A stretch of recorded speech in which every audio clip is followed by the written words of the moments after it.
secondary to chronic acid inflammation and subsequent fibrotic remodeling of the distal esophagus. Approximately 10% to 25% of patients with reflux have a shortened esophagus. 3. For the majority of these patients, however, do not need an esophageal lengthening procedure for a tension-free fundoplication if adequate mediastinal dissection gains return of abdominal esophageal length. 5. Sufficient intraabdominal length can be evidenced by the GEJ lying intraabdominally with a distance between the diaphragmatic hiatus and the GEJ of at least 2.5 centimeters.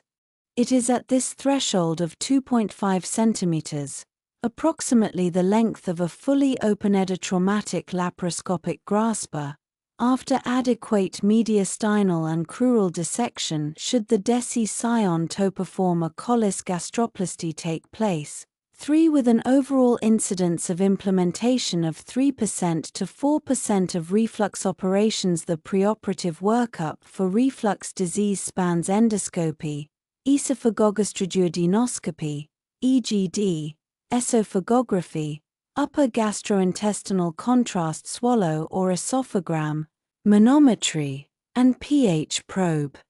Testing. However, there is no gold standard radiologic imaging study for preoperative preparation in reflux disease.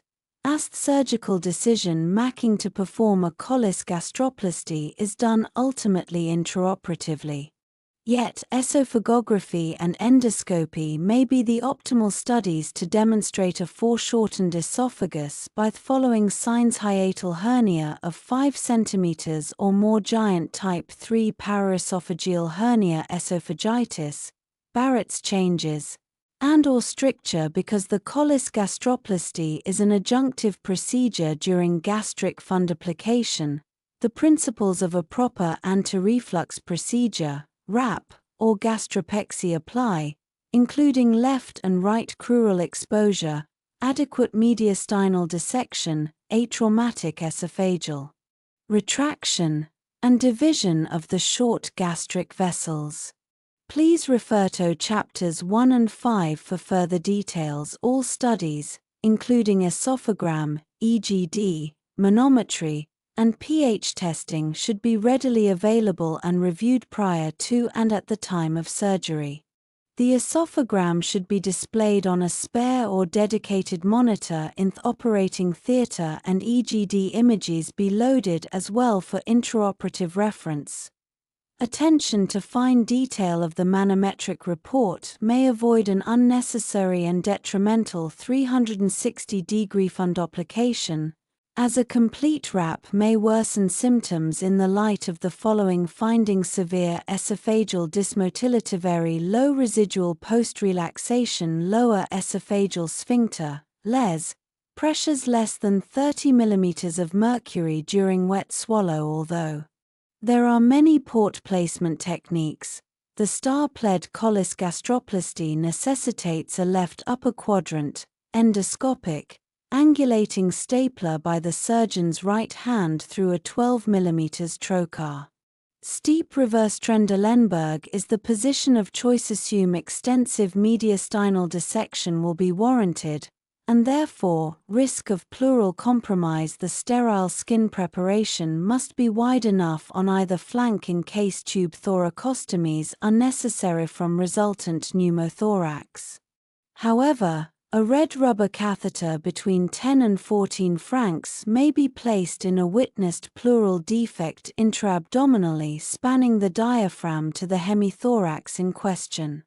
This reduces the resultant pneumothorax and peak ventilatory pressures with the aid of lowering insufflation pressures as well as anesthesia-assisted ventilatory Valsalva. As mentioned in the positioning section, this is an adjunctive maneuver, and thus, as previously described, adequate mediastinal, hiatal, and perigastric dissection should have already taken place. Dissect the fat pad from the GEJ to expose the trajectories of stapler firing. Remove any orogastric, nasogastric, or bougie first to recreate the nascent relaxed anatomy of the GEJ from a posterior gastric approach. Pull the left crus to the right, approximating it with the right crus. This demonstrates the relaxed position of the crura upon closure of the hiatus with an open, pre-measured grasper. The intraabdominal length for the gastroplasty is then estimated a distance from the anterior hiatus to the GEJ of less than 2.5 to 3 cm warrants the Collis Gastroplasty.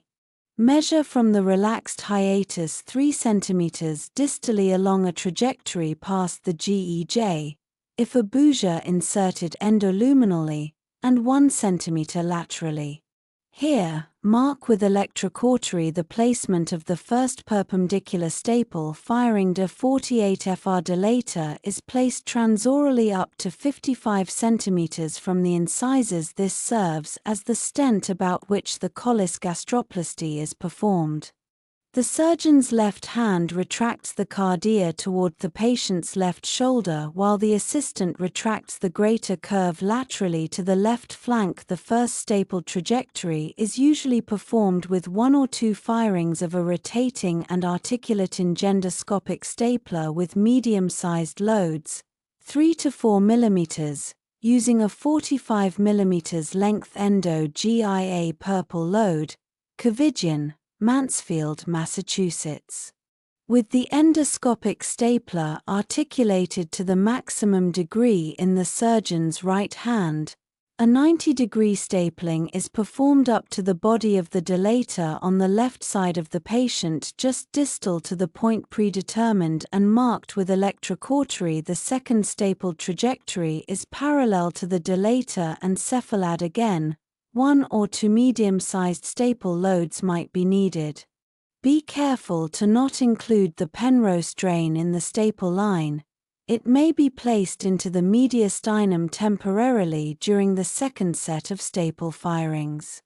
The proper Collis Gastroplasty juxtaposes the resultant parallel staple line abutting the esophagus.